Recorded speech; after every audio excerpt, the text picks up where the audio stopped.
Eto naman mga boss, kung nais nyo na bawal ang banggitin dito kung ano po yun, dadalhin nyo siya palagi para ikaw po ay, kumbaga, maging matagumpay sa larangan ng kaperahan mga bossing. Ito po ang kailangan po ninyo.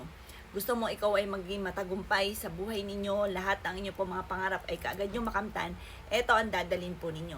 Ito po mga boss, meron kaming ganito, 120, lalagay sa bulsa. Ito po, 120 rin po siya.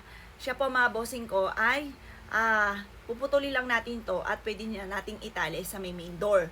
Pwede po yun para mabilis tumakbo magandang kapalaran. Minsan kasi may mga pagkakataon na masipag at matyaga naman po tayo, nirakit na natin lahat pero lagi pa rin walang pera. Or kaya po, parang ang tagal-tagal natin masipag at matyaga naman tayo pero tayo po parang hindi natin na nakikita yung pagiging masipag at matyaga. Parang sa walat wala ang pagiging masipag at matyaga. Kaya maina meron tayong ganito. 120 pesos lamang po ito. Ritualado kapag sa amin kayo nag-abil. Pinapahiran ko pa siya ng langis na pampaswerte. Abil nyo na po ito mga bossing, 120 pesos lamang.